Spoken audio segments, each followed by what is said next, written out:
Good morning, world. Welcome to another episode of Xendependently Minded. If you are a new or returning listener, I hope you enjoy this episode. If you're interested in more combat sports, news, analysis, and predictions, stay tuned because it's only going to get bigger and better from here. And before I start this episode off, just going to let my six listeners know that I'm going to expand this podcast really soon in a couple weeks once I stop working at this government job that I work for. I'm going to expand the podcast basically to weekly episodes. Of course, are still going to be talking about combat sports, and then I'm going to add another weekly episode where I kind of bring up the news and report some big news. But I'm also it's going to be satirical, so I'm going to, it's going to be half serious. I'll give my full input, my full opinions and thoughts on big news, and then I'm also just going to piggyback off of that and then just rant about whatever's on my mind that week. And I feel like just being a 21-year-old, a young adult trying to figure out life, I feel like a lot of people can identify with it, and hopefully people can listen to it and enjoy it because it's going to be wild. And going to give a warning and a disclaimer to anybody that doesn't have thick skin. If you don't like dark humor, morbid humor, then just don't listen to those news episodes because there's still going to be this podcast. And yeah, I think it'll be fun for anybody to listen to. It should be entertaining. I'm going to make fun of everything and everybody, including myself, rant about a lot of stuff. And so if you have respect for me and you think that I'm a nice person, and which I am, but if you don't have a dark sense of humor, then definitely don't listen. Don't tune into that. The segment's going to be called Xendependent News, and I'm going to have some video on that too. I'm debating on whether or not I'm just going to have gameplay in the background so it's entertaining and you're not just staring at my podcast picture, my logo. Or I might even have a green screen attached to the back of my chair, and then I could be in the Alps and be in Egypt the next week, and it's going to be ridiculous. So stay tuned. Hope you guys are excited for that, because I definitely am. So this episode I'm going to be discussing and predicting a couple fights on UFC Fight Night, Brunson versus Holland. So this fight is going to be at 3 a.m. from where I'm at here in Europe. This is a pretty good card. For being a fight night, there's some bangers on here for sure. Unfortunately, I did just read that the co-main event between Gregor Gillespie and Brad Riddell is off because I think someone tested positive for COVID, or someone in one of the fighters' corners tested positive for COVID, which sucks because I was really excited to see Gregor Gillespie come back, and Brad Riddell is a fun, exciting prospect, so that's unfortunate. Sucks for both guys because that was going to be a really good fight, and this card's a little weaker because of that, but there's a really fun, exciting, another fight between two prospects between Cheyenne Buys and Montserrat Ruiz, so that's a fun one. And Adrian Yanez is fighting, and we got Tai Tuivasa, the bottom first fight of the main card. So starting off with the first thing I kind of wanted to talk about was obviously Derek Brunson and Kevin Holland. So this is a fight that it's difficult for me to pick because Derek Brunson's wrestling has definitely looked improved, and Kevin Holland has been susceptible to being taken down before. But also, on the flip side, Kevin Holland's submission game is really good. He's got really good jiu-jitsu, and obviously he's a very confident guy.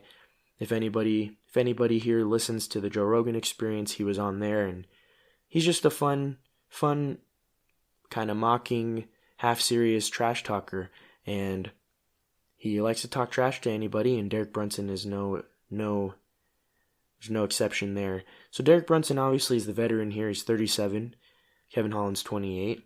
Kevin Holland has a significant reach advantage. He's got about 10 centimeters of reach advantage over Derek. So it's going to be interesting.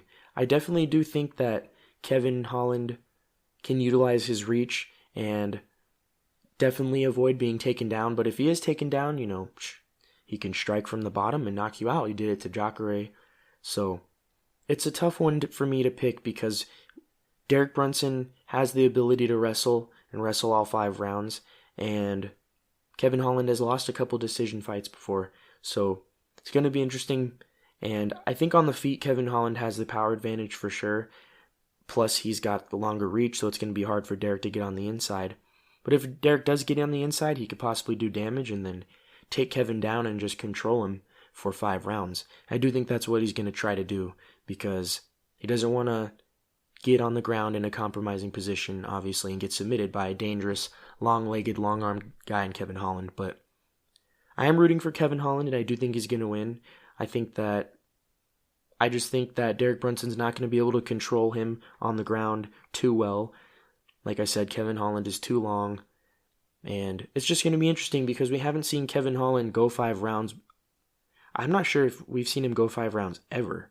So this might actually be his first 5-round fight. If it does go the distance, we'll see Kevin Holland's. We'll see if he's really about it, because this is a tough test for Kevin Holland, and this will definitely put him closer to title contention. And the last time Kevin Holland lost was, I think it was in 2019. He got submitted. So we've seen Kevin Holland lose before. It's possible. I don't think we've ever seen him get rocked on the feet too hard, so I don't think Derek Brunson's going to knock him out. But like I said, Kevin Holland has been taken down before, and it is possible. And if anybody is able to hold him down, it'll be Derek Brunson. But I don't think that's going to happen. And ultimately, in the end, I think Kevin Holland is going to submit Derek Brunson, or he's going to finish him with strikes, probably from the feet. So a couple other things I wanted to talk about before this podcast episode ends. So there was a lot of news that came out of the past couple days for the UFC. So Usman Masvidal, the rematch, was set up for April 24th. It's going to be in Jacksonville, Florida, and it's going to headline a 3-title fight card, which is really exciting. 3 title fight cards are always super fun.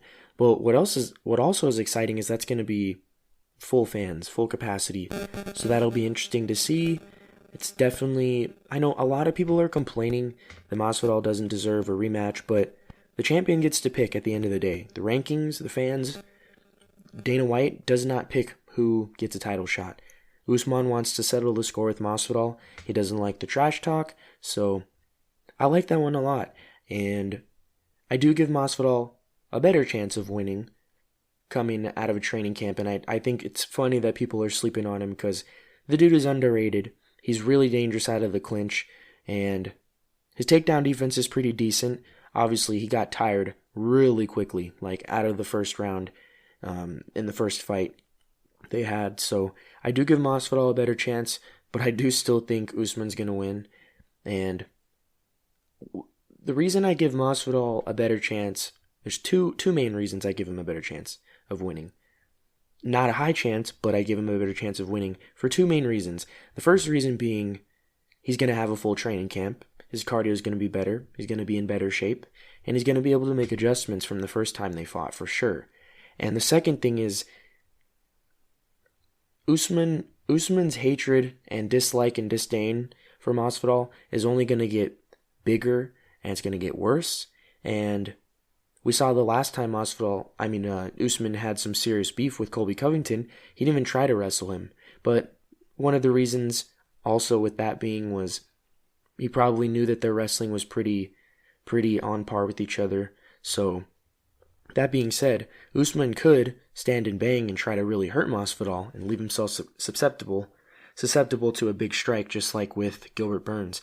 Gilbert Burns caught him on the ear, kind of threw off his equilibrium, but then we saw what Usman did. Usman knocked out Gilbert Burns with a jab. That was crazy.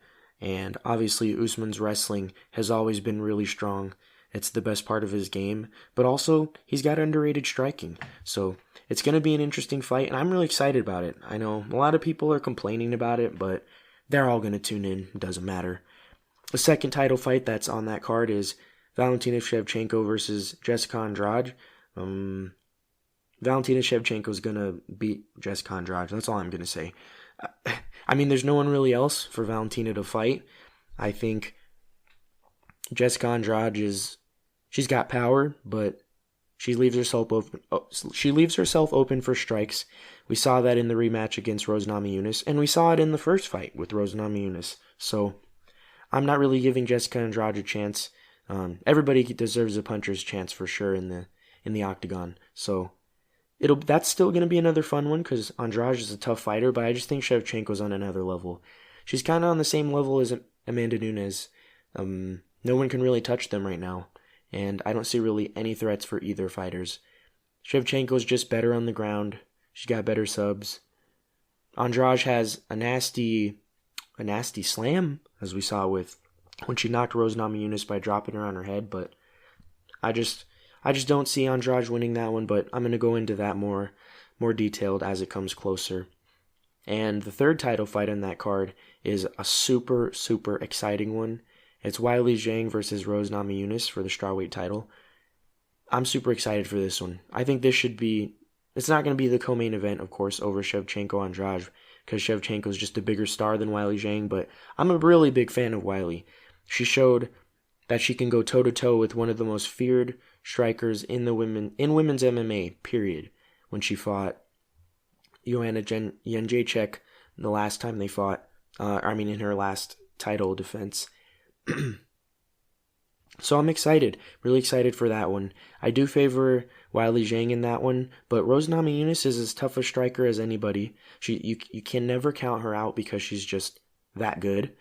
She's the former champ, of course, and she beat Joanna Jędrzejczyk twice. So anybody who can do that is certified solid, certified gangster in my book. So that's going to be a banger. I'm favoring Weili Zhang, like I said, in that because she's just so fast. She's so tough. She never really got wobbled against Joanna, so as that comes closer, I'll make my official prediction too. So that's for UFC 261. So that's something to look forward to. Also, we did see that Khabib retired. He's definitely, without a doubt, the greatest lightweight of all time. Him and GSP basically are like the two main guys that I can think of who everyone knew their game plan. Nobody could stop them, no matter what. The only person to ever win a round, like legit, against Khabib obviously was Conor. And you could just say that Khabib was taking a round off because it's really tiring, especially when you're doing damage the way that he was doing to Conor. And I don't understand why any judges gave Justin Gaethje the first round against Khabib because he didn't do jack shit in that round. But definitely one of the greatest lightweights of all time. I won't miss the bullying antics from him and his team, but whatever. Happy retirement, and thank you to Khabib for the great moments and just a solid game plan overall, and just being able to dominate everybody. It's very commendable, and I'm happy for him to retire. And since he's retiring, we're going to get the vacant lightweight title bout between Charles Oliveira and Michael Chandler. So this is an interesting one too, because Charles Oliveira has been on a tear, and he's been beating everybody. He submitted Kevin Lee. He dominated Tony Ferguson, almost submitted him. It's just that Tony Ferguson is made out of iron. So that was a very impressive win. To be able to beat basically the older, out of prime version of yourself, a guy who's as dangerous as Tony Ferguson, and to be able to beat him in that fashion, very impressive. But also on the other hand, Michael Chandler just knocked out Dan Hooker in the first round. And also, Michael Chandler has never been submitted. And he's got dangerous ground game, he's got great wrestling, and of course, I'm going to favor him with his power because of what he did to Dan Hooker. And Charles Oliveira has definitely improved on the feet. Definitely when he moved up to lightweight, he showed that he had a tougher chin. So this is going to be a really fun one, and I'm definitely excited to talk about this as it comes closer. This is at UFC 262. This is in May, so we've got a couple months there, but the time's going to fly by, and I'm really, really excited about that because the whole lightweight division is tied up, and Justin Gaethje doesn't deserve a title shot coming off of a loss. Conor doesn't deserve a title shot off of a loss, and then of course, even if he did deserve a title shot off the loss, him and Dustin have agreed they're going to fight the third time, and of course, Dustin wants to settle the score, get that trilogy fight, and make that money with the Conor fight. And besides that, Dan Hooker's coming off of a loss, so this is a fight that makes sense. I really like this fight, and I'm super excited for it. And then the last little bit of news that I was excited to see on the MMA front is TJ Dillashaw's long-awaited comeback. It's going to take place on May 8th against Cory Sandhagen. So it's going to be really cool to see if TJ Dillashaw has recovered his confidence, if he's able to get his confidence back, because getting suspended and getting caught on EPO is a blow to your ego, and it's a blow to your career. It's a blow to your... It could have actually helped his MMA, lifespan, because he's taken 2 years off. Not sure if he's sparring. He's probably sparring, so maybe doing a little bit of damage to his body, but he hasn't fought in the last 2 years, so there could be ring rust, but he could also look really fresh, because we've seen some guys come out of fighting for a long time and look like trash, and then we've seen guys come off of long layoffs and then look pretty fresh. So it's going to be fun to see, like Nate Diaz. Nate Diaz, when he fought Anthony Pettis, his first time fighting in a while, he looked great. He looked really good in that fight. And then he got completely dominated from start to finish against Jorge Masvidal. But it's going to be interesting to see. And he's fighting a killer. Cory Sandhagen is beating the crap out of everybody. He was beating the crap out of everybody. He was a straight killer. And then Aljamain Sterling kind of exposed a weakness of his. But he's improved since then. He's been on a tear. He's knocked out... I know he knocked out Frankie Edgar, and and he knocked out Marlon Moraes, who is another dangerous guy at bantamweight. So this is going to be a really fun fight. A lot of people are excited to see how TJ is going to look. TJ looks athletic. He looks really ripped. I've seen his training, and, I've seen just how physically fit he looks. So we'll see how mentally tough he is, and we'll see if he gets his confidence back. But a lot of exciting MMA news. A lot of exciting fights coming up. Obviously, next weekend we have a super exciting card. We have Alexander Volkanovski attempting to defend his title against Brian Ortega. I will definitely do an in-depth analysis and prediction for that one. And then, of course, who can forget the heavyweight main event between Stipe Miocic and Francis Ngannou. So that's going to be a rematch. Really excited for that one. No matter the outcome, I do think Stipe is going to retire after that fight. I do think he should retire. And yeah, I'm super excited to see Francis finally get his second title shot. He's definitely earned it since that Stipe loss and then the Derek Lewis loss. So the heavyweight division, it's not too exciting, but there's another... we have a contender on the rise with Cyril Gane, and then we have Derek Lewis, obviously.